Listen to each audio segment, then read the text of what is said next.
पुणे शहरातील वाढत्या वाहतुकीची समस्या आणि वाहतूक नियमांचं उल्लंघन करणाऱ्या प्रत्येकावर दंडात्मक कारवाई व्हावी यासाठी पुणे पोलिसांकडून AI अर्थात आर्टिफिशियल इंटेलिजन्सची ही व्हेकल आणण्यात आलेली आहे, ज्याच्यावर अशा पद्धतीने चारी बाजूला कॅमेरा माउंट करण्यात आलेले आहे आणि ही गाडी आता पुणे शहरातील विविध रस्त्यांवर फिरणार आहे। जे गाड्या नियमांचं उल्लंघन करतात, नो पार्किंग मध्ये पार्क केले जातात, या सगळ्या गाड्यांवर अशा पद्धतीने या गाडीवरून कारवाई होणार आहे। जर आपण या गाडीमध्ये बघितलं तर एक मोठी स्क्रीन या ठिकाणी लावण्यात आलेली आहे आणि या स्क्रीनच्या माध्यमातून हे सगळे कॅमेराज ऑपरेट केले जातात आणि अशा पद्धतीने ही कारवाई होते। आपल्यासोबत स्वतः मनोज पाटील सर आहेत। सर, तुम्ही खास पुणे शहराच्या या सगळ्या वाहतुकीवर लक्ष घातलेलं आहे। AI आर्टिफिशियल इंटेलिजन्स काय नेमकं याचा फायदा होणार आहे? कारण आपण बघतो की पुणे शहरात दिवसेंदिवस वाहतुकीची समस्या वाढत चालली आहे। वाहतुकीच्या समस्येमध्ये वाहतूक नियमभंग हा एक मोठा पार्ट आहे। आम्ही बघतो बऱ्याच वेळेला आम्ही ज्यावेळेला पेट्रोलिंग करतो त्यावेळेला कुणीतरी ट्रिपल सीट जात असतं, कुणी रॉंग साईडनं जात असतं, कुणी मोबाईलवर बोलत असतं। तर त्याला जर चलान करायचं असेल तर मग मला गाडी थांबवून त्याला पाठलाग करावा लागेल। आता याची गरज नाहीये।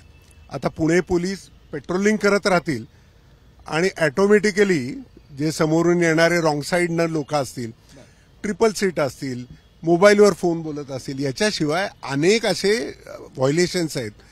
या व्हायोलेशन्सला आता ही गाडी पकडेल। फक्त पकडणार नाही तर यांना चलान इश्यू होईल। पुण्यातील आता JMFC रोड याला ही व्हेकल आता प्रोग्राम्ड आहे। म्हणजे पुणे JM रोडवरती कुठं पार्किंग आहे आणि कुठं नाहीये हे आता AI ला माहिती आहे। सो AI जेव्हा निघेल, ज्या ठिकाणी नो पार्किंग मध्ये गाडी लागलेली आहे त्याला ऑटोमॅटिकली चलान होईल। म्हणजे ही गाडी फक्त पेट्रोलिंग करणार नाही, पोलिसांचं प्रेझेन्स दाखवणार नाही, तर नियमभंग करणाऱ्या वाहन चालकांवरती सुद्धा आता कारवाई करेल। सर, हे AI डिव्हाइस कशा पद्धतीने नक्की काम करणार आहे? थोडंसं आम्हाला दाखवाल का? कारण मोठी स्क्रीन दिसते या गाडीमध्ये। आपण बघाल वरती कॅमेराज आहेत आणि या कॅमेराजमध्ये 8 कॅमेरा लावलेले आहे आणि हा 360 डिग्री आपल्या आसपास कुठेही जर व्हायोलेशन झालं तर ही सिस्टीम त्याला पकडते। ही पकडली की याच्यामध्ये स्क्रीनवरती त्याचं आपल्याला ते गाडी दिसेल आणि मग ते आयडेंटिफाय करेल गाडीला, त्याचा नंबर आयडेंटिफाय करेल, त्याचं लोकेशन आयडेंटिफाय करेल आणि हे कनेक्टेड आहे सर्व्हरला म्हणजे कंट्रोल रूमला आणि इथून तो मेसेज तिथं जाईल आणि तिथून ऑटोमॅटिकली ई चलानतर्फे त्या माणसाला चलान इश्यू होणार आहे।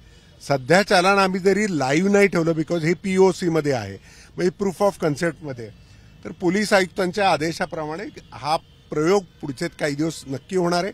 याच्या चलान जनरेट तर होणारच आहेत, पण हे चलान आम्ही थोड्या विलंबानं जनरेट करू, म्हणजे काही तासाचा अवधी लागेल।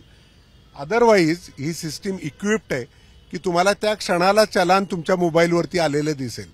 तर त्याच्यामुळे नियमभंग करणाऱ्या वाहन चालकांनी थोडं काळजी घेणं गरजेचं आहे असं मला वाटतंय। आपल्यामुळे इतरांना त्रास होऊ नये याची खबरदारी त्यांनी घेणं खूप गरजेचं आहे। सर, सध्या पुण्यामध्ये सगळ्यात जास्त ज्वलंत विषय असेल, कारण आपण बघितलं की स्वतः मुख्यमंत्री बैठकीसाठी येतात, पुणे शहरातील वाहतूक कोंडी ही कशा पद्धतीने सोडवता येईल त्यांनी स्वतः नाराजगी व्यक्त केली आहे की देशातील सगळ्यात कमी म्हणजे ड्युरेशन टाइम हे पुण्यामध्ये, म्हणजे स्लो मुव्हिंग, एवढं स्लो मुव्हिंग ट्रॅफिक आहे, त्याच्यावर तोडगा कसं निघणार आहे याचं नक्कीच म्हणजे दंडात्मक कारवाई तर होतीये।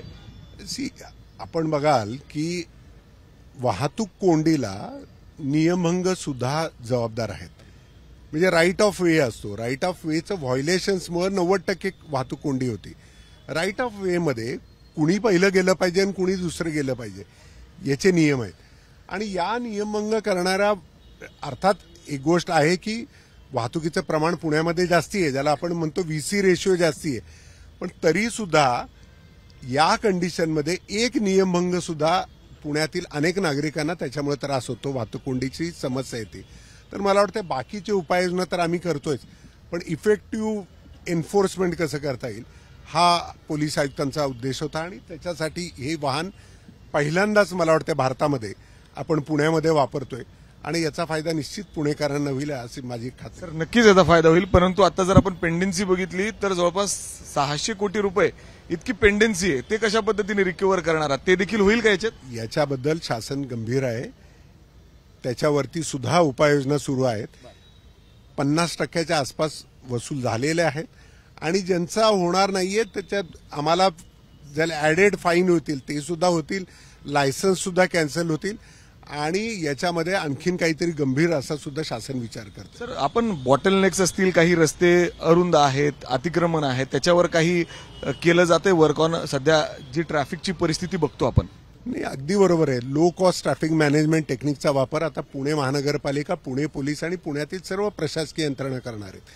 म्हणजे उपलब्ध रस्त्यांची कॅपॅसिटी कशी वाढवता येईल, म्हणजे कॅपॅसिटी कमी झालेली आहे ती वाढवणं शक्य आहे आणि त्याला खूप पैसेही लागत नाही, त्याला खूप मोठा खर्चही लागत नाही. इफेक्टिव्ह कारवाई समन्वयानं आम्ही सगळ्यांनी करायचं ठरवले. निश्चितच त्याचे परिणाम पुणेकरांना काही दिवसामध्ये दिसतील.